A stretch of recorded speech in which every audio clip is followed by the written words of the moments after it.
এইবাৰ প্ৰথমবাৰৰ বাবে মই প্ৰতিনিধিৰ কাৰণে মই ভোট প্ৰদান কৰিলোঁ আৰু মই ভাবোঁ মই যিগৰাকী প্ৰাৰ্থীক ভোট প্ৰদান কৰিছোঁ সেইগৰাকী প্ৰাৰ্থী নিশ্চিতভাৱে বিজয়ী হ'ব আৰু যোৱা ৩৮টা বছৰে বঙাইগাঁও সমষ্টিত যেনেধৰণে উন্নয়নমূলক বা বিকাশৰ যাত্ৰা অব্যাহত আছিল একেধৰণে অব্যাহত থাকিব কৰিব। ইমান দিন ধৰি আপুনি বঙাইগাঁও গাৰ্জিয়ান হিচাপত আছিলে, এতিয়া কি বঙাইগাঁৱত গাৰ্জিয়ান পৰিৱৰ্তন হ'ব নেকি, কোনোবা বেলেগক পাব নেকি?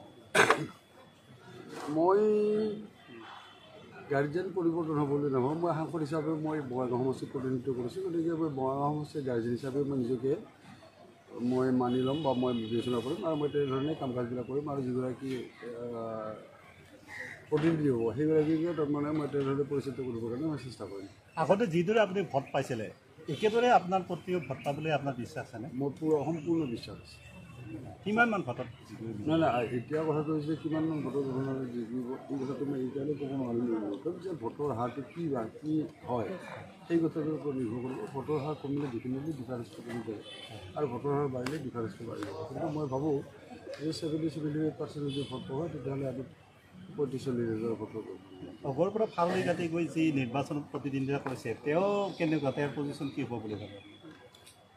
মই কথাটো নকওঁ, যিটো ঘটনা হৈছে কি নিৰ্বাচনত আমাৰ ইয়াতে সাতজন প্ৰাৰ্থী আছে, 8জন প্ৰাৰ্থী আছে।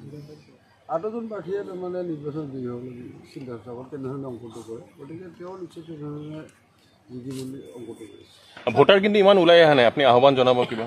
মই ডেফিনেটলি ভোটাৰ ৰাইজক আহ্বান জনাম, তেওঁলোকৰ যিটো মতামত, তেওঁলোকৰ যিটো গণতান্ত্ৰিক অধিকাৰ ভোটাধিকাৰ তেওঁলোকে সাব্যস্ত কৰিবৰ কাৰণে মই বঙাইগাঁওবাসী ৰাইজক মই আহ্বান নিশ্চিতভাৱে জনাম আৰু তেওঁলোকে আহক, তেওঁলোকৰ পচন্দৰ প্ৰাৰ্থীগৰাকী তেওঁলোকে ভোটদান কৰি সমষ্টিটোক প্ৰতিনিধিত্ব কৰিবৰ কাৰণে সুযোগ।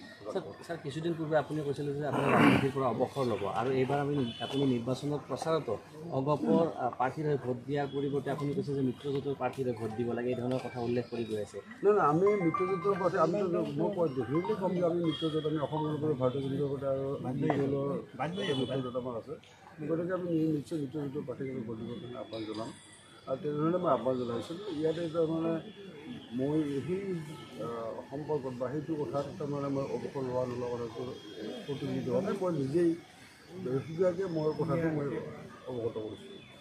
আমি দেখিছোঁ অগপৰ আপোনাৰ কমলা কলিতা, সত্যব্ৰত কলিতাই বিজেপিৰ বিৰুদ্ধে সোচ্চাৰ হৈছিল আপোনাৰ পলাশবাৰী সমষ্টিত। আজি দুদিন পূৰ্বে বিজেপিৰ বিৰুদ্ধে অগপৰ দুই নেতাই আপোনাৰ বিজেপিৰ বিৰুদ্ধে মুকলি সভাত কথা কৈছিলে। মই এই কথাটো মই দেখিলে আমি যিহেতু মিত্ৰ, মই মিত্ৰজোঁটত অৱস্থান গ্ৰহণ কৰিছোঁ, গতিকে মিত্ৰজোঁটৰ অৱস্থান গ্ৰহণ কৰিলে মিত্ৰজোঁটৰ যিটো ধৰ্ম সেই ধৰ্মটো পালন কৰিব, মই এইখিনিয়ে ক'ম। মিত্ৰজোঁটৰ যিটো ধৰ্ম সেই ধৰ্মটো পালন কৰাটো উচিত। ৰাজহুৱা সভাত নাই এতিয়া মিত্ৰজোঁটৰ তেনেকৈ যদি কোনোবাই যদি ৰাজহুৱা সভাত যদি মন্তব্য কৰিছে, এইটো মিত্ৰজোঁটৰ ধৰ্মটো পালন কৰাটো